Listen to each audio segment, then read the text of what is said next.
All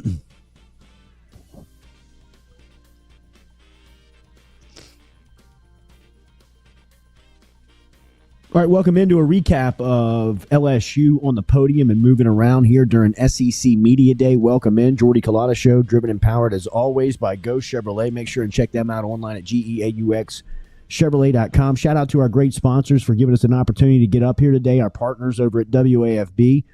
We appreciate all of the support for getting up here and being able to bring you our coverage here of SEC Media Days 2022 right here from Atlanta at the Omni Hotel, as it is combined with the College Football Hall of Fame. You see the Caesars promo code up there in the top right. Make sure and click on it if you are looking to gamble up to $1,500 risk-free by using the promo code FM15, FM15, the letter F, the letter M, 15 is the promo code to get you an opportunity to jump on and risk up to $1,500 without any risk from our friends over at Caesar Sportsbook. There's a lot of stuff happening right now at SEC Media Days. Lane Kiffin just taking the podium. So we'll have a quick recap here for you on the Jordy Culotta Show on the latest from the morning. But an hour and a half down with Brian Kelly, Jack Besh, Mike Jones Jr., and B.J. Ojulari, and all of the guys really had a great time. You could tell they had been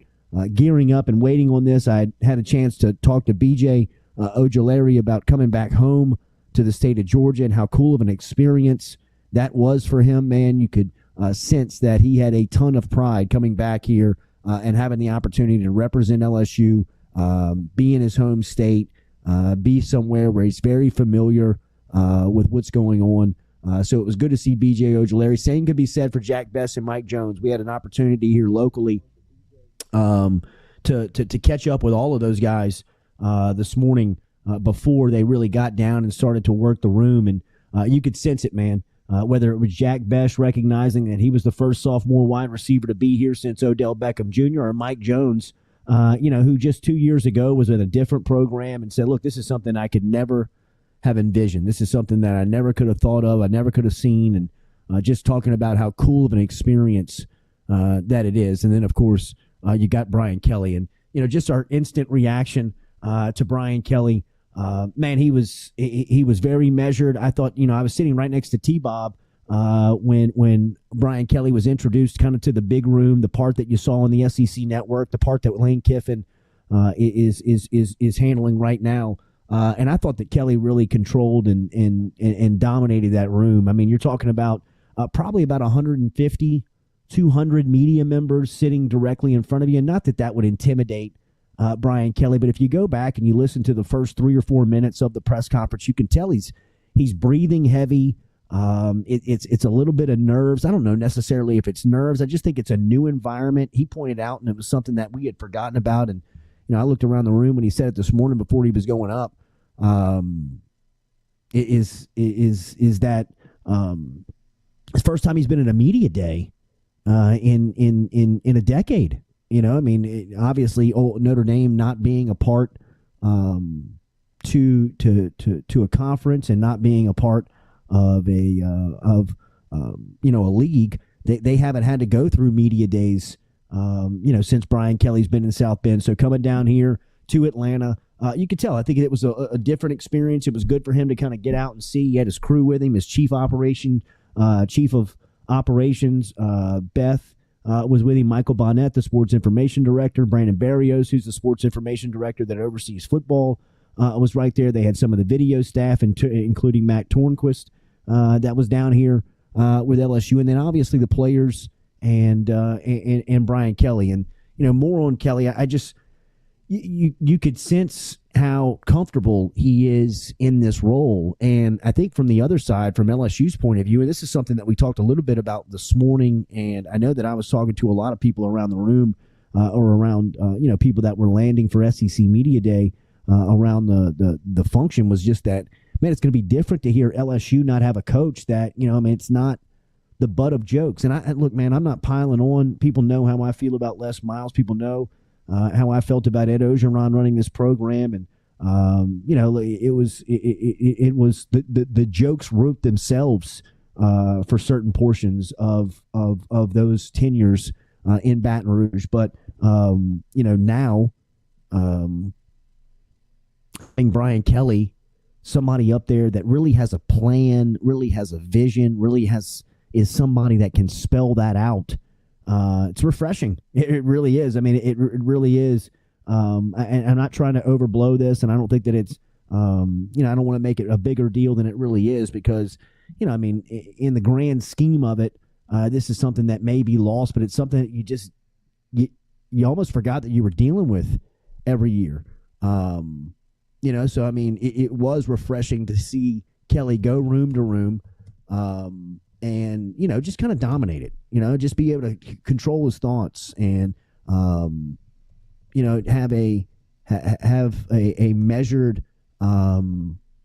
response, an approach and, just to what was going on. And it was refreshing. I thought he was fantastic. I followed him around to two rooms. He was in the digital media room, and then he was in that big room that if you were watching on the SEC network, the one that was showing him kind of, on the podium, answering questions, going back and forth. He answered questions to everything from his quarterback. People asked him about the dancing. In fact, when Sankey introduced him, Sankey made a little bit of a joke about how he was, getting ready for his youngest daughter's wedding and was taking dance lessons yesterday, and it was something that he had kind of cracked a joke about with Brian Kelly. So, all of those things. We heard obviously we heard a question on the accent. We heard a question about the food. But it was interesting to hear him talk about the roster management, rebuilding that roster to getting it to a point right now, and I asked him specifically about that in the digital media room where, look, I asked him, I said, how tough of a challenge was it to get the roster to where it is today? And I mean, he said, how long you got? It just gave you an idea of, Jacques and I were talking last night. Outside of Kelly's sit down with Jacques just a couple of weeks after he had been on the job, you had not seen Brian Kelly for an extended amount of time with the press. Today was the most extended time he had spent with the media, really since being introduced in Baton Rouge months ago. And, you get the idea. Guy's been working, man. Really, it's just been, whether it's staffing, personnel, kind of learning the lay of NIL.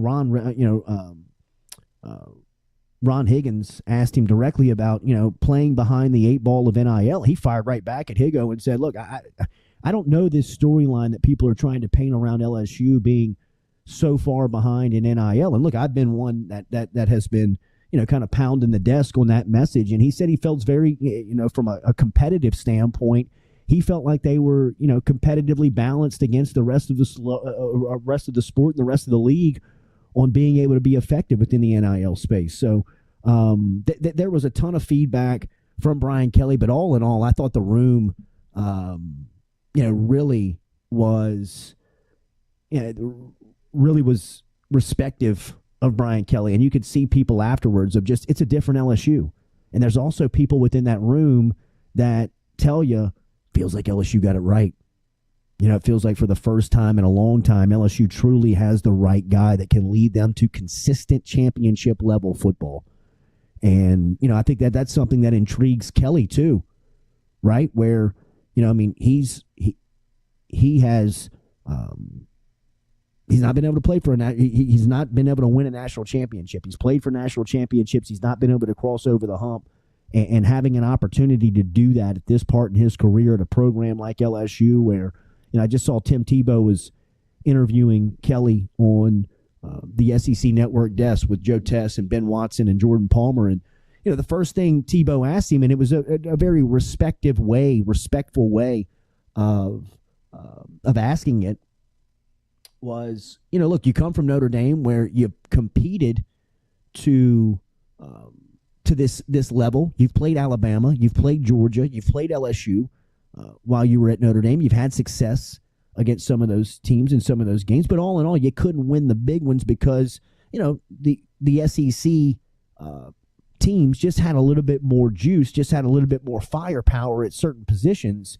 And, Notre Dame wasn't able to overcome that. So Tebow asked him now, what's it like to be able to coach within that structure, within that organization, within a program like LSU that can, get guys that are playing at the highest level. And you could tell Kelly, man, I mean, I'm really excited, and even to a point where, Tebow kind of laughed back at him on just his sincerity of his answer. I mean, it was really kind of like, I can't wait. I mean, I really can't wait to take the field with, 22 pros or potential pros at all positions on both sides of the ball, just because of the level that they will be recruiting at. So I really thought that Brian Kelly controlled this room. Not to say that I figured that he wouldn't, but knowing that we haven't seen him in extended time and just got a little bit of interaction with him, I thought he crushed it. I really did. I mean, and again, I didn't think that went in with any type of thought that he was going to fail. It was just after seeing him work the room, go room to room, answer the same questions over and over again. Like I said, I followed him around into 2 rooms and heard, a little bit of a press gaggle gathered around him while he was, going in between rooms. And it's a lot of the same stuff, man. Why'd you leave Notre Dame? What was it about LSU? What's your favorite food? What was the dancing? What was the Southern accent? A lot of that stuff was all coming out. But once you got down to football, building rosters, personnel, depth charts, staff, it was really interesting to hear him, kind of gloat on that. So, and as far the players go, Besh was fantastic. He had the room laughing in the digital media room. He was telling stories about some of the wide receivers and the competition in there, but just exactly like we thought he would, really kind of fit into the day. I thought that, it really played out from the sense that, showed his personality, didn't walk into any mess, didn't walk into any, bulletin board material for anybody else, just represented the program, represented himself, his family, and the entire crew.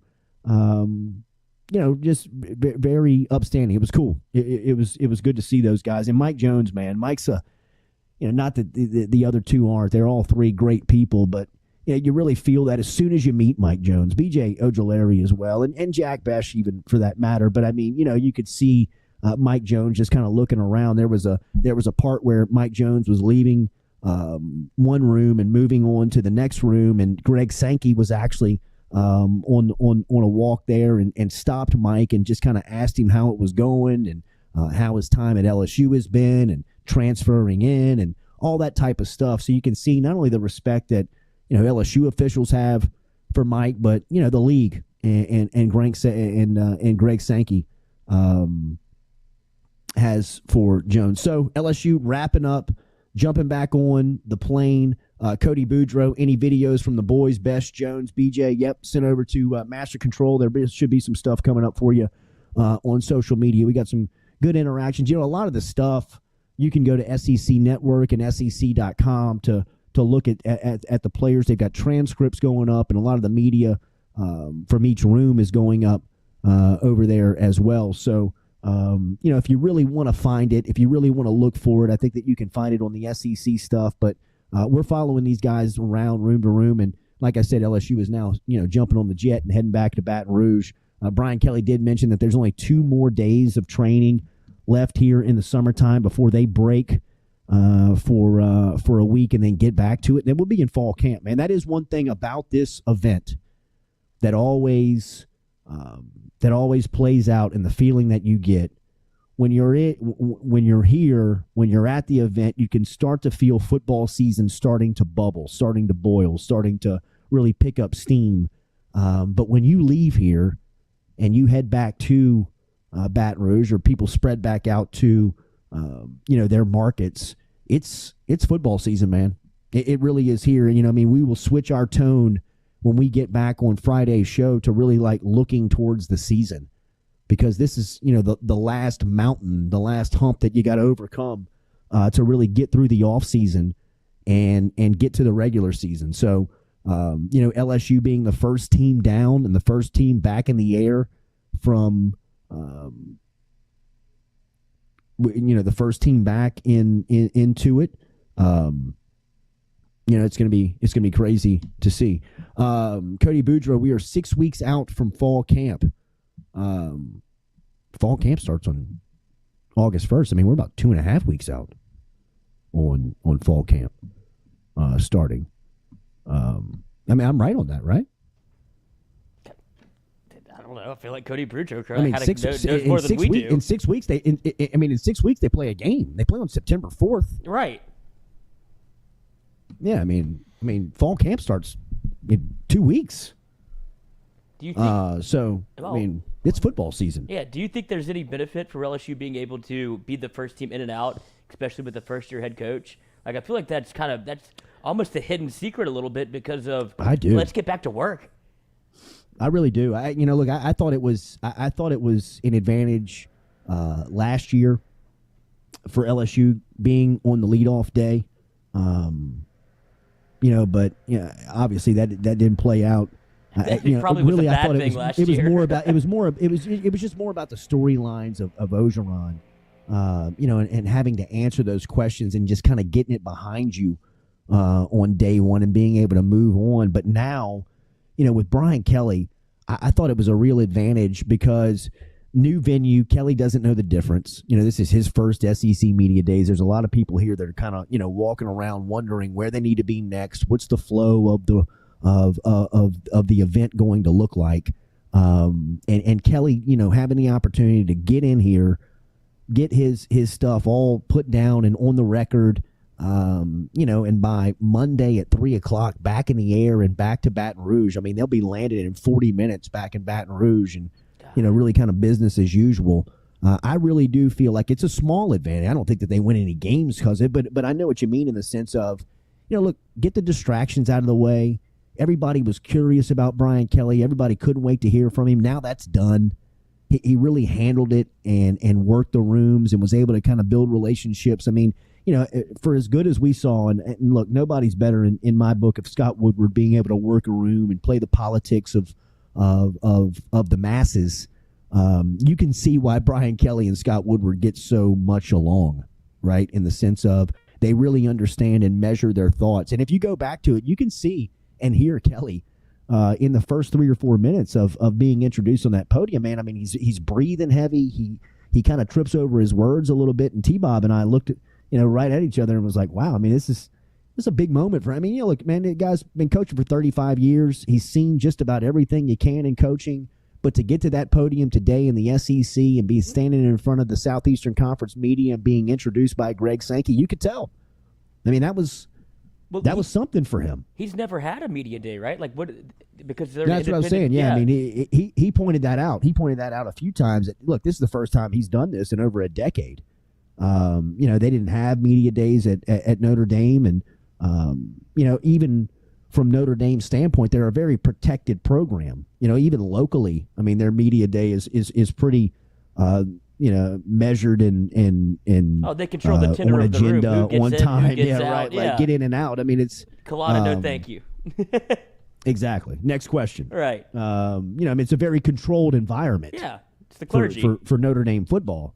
Here at SEC Media Days, I mean, you're going to get some off the wall questions. You're going to get some curveballs thrown at you that you may not be prepared for, or you may be getting, just some very direct questions that us locally may not ask about.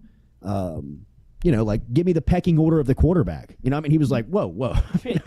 I've seen him play 15 times. You know what I mean? Like, I'm not coming to SEC Media Days on day one and giving you my depth chart on how I plan. And once again, that's another topic for Kelly that has been very, I hate to use this term, but it's been very politicized in the sense of the way that he's handled it has, you can tell. I mean, look, when he talked about all four of them today on the podium and he broke them down, and if you just go back and listen within the listen, right? Break down, like go back. You were just kind of listening at 30,000 square feet. Now go back into it and kind of listen to it very directly. When he talks about Nussmeier, he says, and my guy, Garrett Nussmeier, is going to be a big – I mean, both T-Bob and I kind of glance back at each other because as he's going down the list and talks about Miles and talks about Jaden and talks about Walker Howard, I mean, he gives their skill set. He gives their strengths. He talks about who they are. And then when he talks about Garrett, it's something that I think we talked about here this morning, or I forget, we've done so much of the lead up to this, but we were talking about the quarterback spot. He knows who his guy is right now. That's today. A little bit of a Freudian slip, he absolutely knows who he is. I think he's a lot smarter than that he wouldn't kind of walk himself into something where he slipped. But, I mean, if you go back and just listen to his words, I don't think that he's trying to hide the fact that even within the house, there's a little favoritism shown towards number 13, right? Because he can do a little bit more. He can just kind of, from a natural skill set, he can walk out there and you can use more of the playbook than you can for the other guys. I mean, the playbook kind of condenses itself when you put Brennan in. It kind of minimizes itself when you put Jaden Daniels in there. Obviously, it'll slim down when you put a true freshman in there and Walker Howard. Garrett Nussmeier gives you the opportunity to open it up and to, maximize your team. And it's something that we recognize. It's something that everybody's kind of recognized. People that were walking and asking, and I did 3 radio shows this morning. Everything, the question came up, obviously, about LSU's quarterback.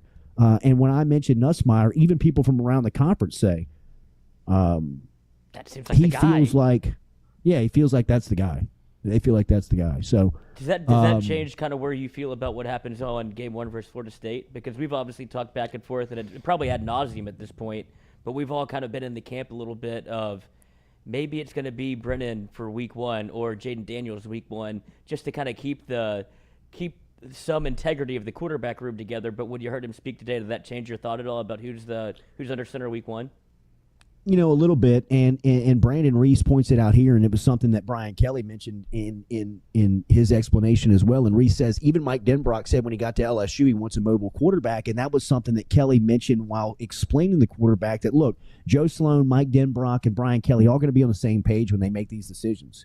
And one thing that we've heard from Denbrock, we've heard from Sloan, and now we've heard from Kelly, and it looks like they want their guy back there to be multiple. They want him to be, or at least have the ability to be a playmaker at that position. So the more, the more of, not evidence, but just the more they speak on the position, the more it even starts to, kind of point towards Nussmeier in the sense of, we've all seen him play. Yeah, it's figuring itself out. We've all seen all these guys play. You know what I mean? Like it's very self-explanatory when you just walk out there and hear what Joe Sloan's looking for. You hear what Mike Denbrock's looking for. You hear today what Brian Kelly is looking for. And then you go out there and you watch those guys practice. There's only one guy that really kind of fits that bill completely. I mean, right. they like I said, they could win football games with Miles Brennan. They can win football games with Jaden Daniels. They can win football games with Walker Howard. I think that Garrett Nussmeier gives you the best chance to win football games in 2022 when you're talking about LSU football and hearing the head coach speak today. It sounds like, we're solidified right that on a little bit. Yeah, for sure.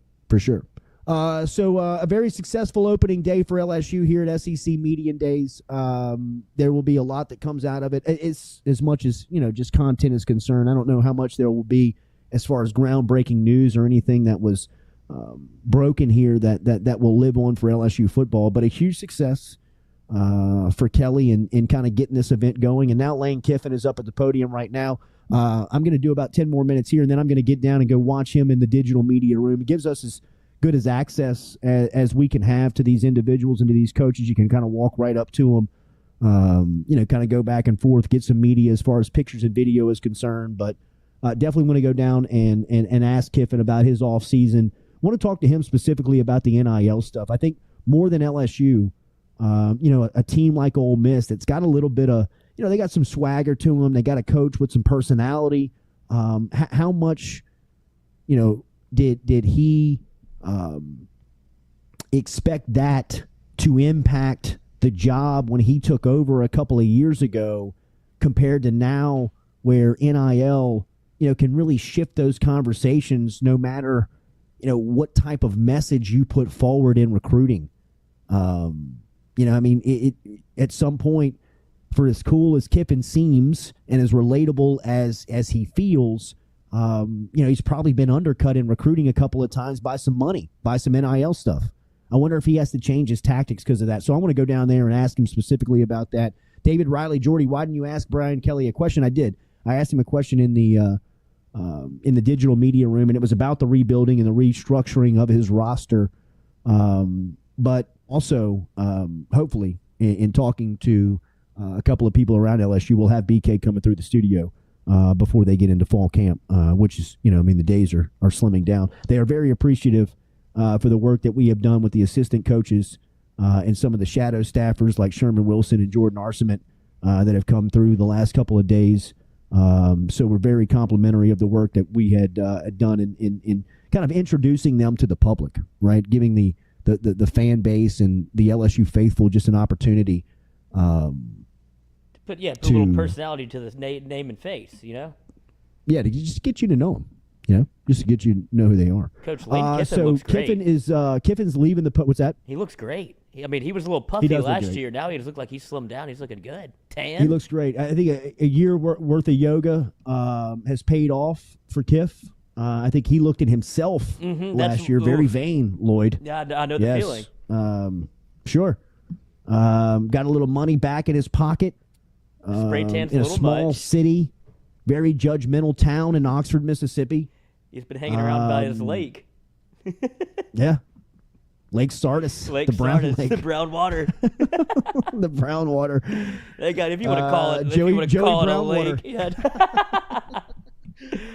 Brandon Reese, I'm surprised the SEC network gives LSU the second best odds to win the SEC at 5%. I'm telling you, man, they're starting to believe they are starting to, underneath all of it, really starting to buy in to Brian Kelly. Maybe not LSU this season, but the more you talk to people around this event, the more people are either intimidated or fascinated that LSU got Brian Kelly as their leader. You just got him started.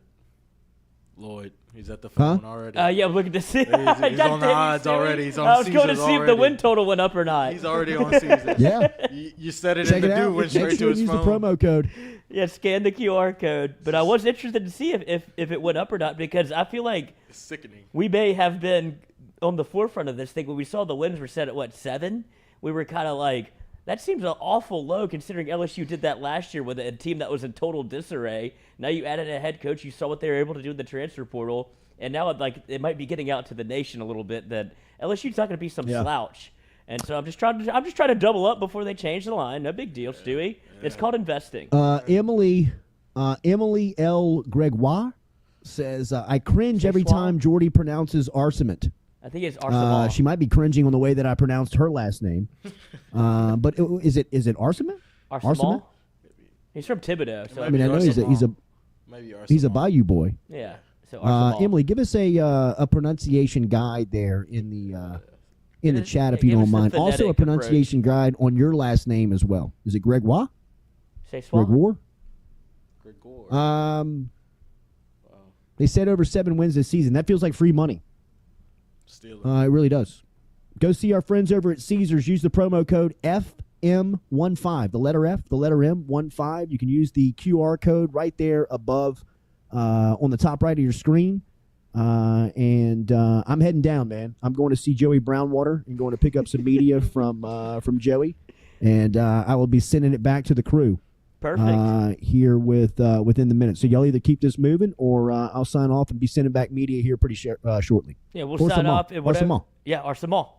Whatever you get us, we'll post it on Twitter, and if it's long enough, we'll put it on YouTube. Maybe do a YouTube short. Put all sort of that stuff. Get it on social for you. Now she's saying Arsamond. Arsenal. Mond? Pan? Are you saying Pan? Pan. Yeah, I can help with the Pam situation. Yeah. I mean, I would just think that MON on the Bayou is Mon. Arsenal. I mean, rather than Mon. We could have asked him. Mon feels very North. Yankee. Yeah. Yes. North. Who's Greg your Waugh favorite? Who's your was favorite the outfielder for LSU? correct pronunciation on Emily. What's that? Who was your favorite Italian LSU outfielder? Oh, buddy. Jeez. What a bad moment for me. What a bad They just sent moment. you back to Ellis Island. Be like, I'm not sure if it's They almost put me heritage." back on the boat. They almost put me back on the basement level of the boat. Yeah. We could even send him to Italy. Shoveling coal into the steam engines to keep this thing moving. Oh, you can't stay there and you can't stay here. You're just going to work on the boat. Rob Boudreaux, why not ask him? I felt like we did, Rob. Came through the studio. I mean, I'd imagine if you mispronounce somebody's name to their face, especially a guy like Arsenal, I just did it again. he would have the pride to tell you, like, yo, bro, it's Mon. Right. Or at least after the first break, it'd have been like, all right, look, I appreciate what we're doing here. It's Arsenal. You know you're pronouncing my name wrong. Yeah, and have been for weeks now. With everything leading up to this. Look, they're interviewing BJ right now. Yeah. Yeah. BJ sharp, bro. He did. He looked good. That was some great content. Suit. A little BTS. Yeah, for sure. Shoes. Take you in. Checking the shoes. Besh went a little low key, just with the navy blue white shirt. I think that was a little bit of coaching on his part. I mean, you know what I mean? It was up to him. You're going to be no loud shirt, on the microphone. Yeah, right. You're going to be loud on the microphone. And then Mike Jones looked great. Who? He looked fantastic. Worked the room. People were so impressed by Mike Jones. I mean, he's a stud. like, more people were coming up being like, good Lord, can that guy play too? I'm like, yeah, that guy can play, man. You wouldn't know if you watched last year. Him and told him he was going to start him game one. Didn't see the field until Bama and the whole season changed. Makes 12 tackles. Like, oh, maybe you should have been playing. I mean, the whole year changed. They put him against Bama. Who was Bama's tight end? Who's the star tight end they had? A guy couldn't get open in the middle of the field. You have a safety linebacker hybrid. Well, we can't find a spot for him. Where I want to play him. Call Derek. And then getting into the post game, bitching about how they can't guard the middle of the field. I mean, that's it. That was our got a huge problem. What do you mean? You got a linebacker, you got a pro linebacker standing on the sidelines watching. He had to be so hoodwinked. Like, what am I could be starting for Clemson again. Dude, and then rewind to UCLA week 1. Their biggest weapon was their tight end. We're like, well, they'll put Mike Jones on him. Didn't sniff the field. Guy made so much money that night versus LSU. My God. That guy made a ton of cash versus LSU that night. And you fast forward the differences all right, have a great regime. rest of the day. And what's that? You fast forward in the differences of regime. We didn't have him starting last year. Then you go to the next year. He's leading the day for SEC Media Days. So shows you what this defense thinks of him. I mean, you didn't even have to fast forward to this year. I mean, you go to the Alabama game last season. I mean, the last 5 games of the year, LSU was a completely different squad on defense. And whether it was Durante Jones being able to run his scheme or it was just Mike Jones being out there, I mean, a lot of it went into the temperature just completely changing around that side of the ball for LSU. So it's great to see, look, man, he's going to play a lot. He's going to play a ton, and he's going to be the face of that defense as far as just, he's going to call it. He's going to be the leader on that side. He's going to be the one that, kind of gets him going. So, it was just great to see the return on Mike. All right, we will. I'm going to get down there and talk to Lane Kiffin. I'll be sending stuff back to Noah, Lloyd, and the crew. Good stuff over in the studio, recapping LSU, but LSU in the books here for SEC Media Days. Day 1, Brian Kelly, Mike Jones, Jack Besh, BJ Ojulari all worked the room. They did it incredibly. Nothing really to report on as far as those guys just representing the school and really did a fantastic job doing it. So have a great rest of the afternoon. We'll be sending social media clips back. Make sure you're following us on social to keep up with everything. The Jordy Culotta Show is driven and powered by Go Chevrolet. And we'll be back with you tomorrow morning at 7 a.m.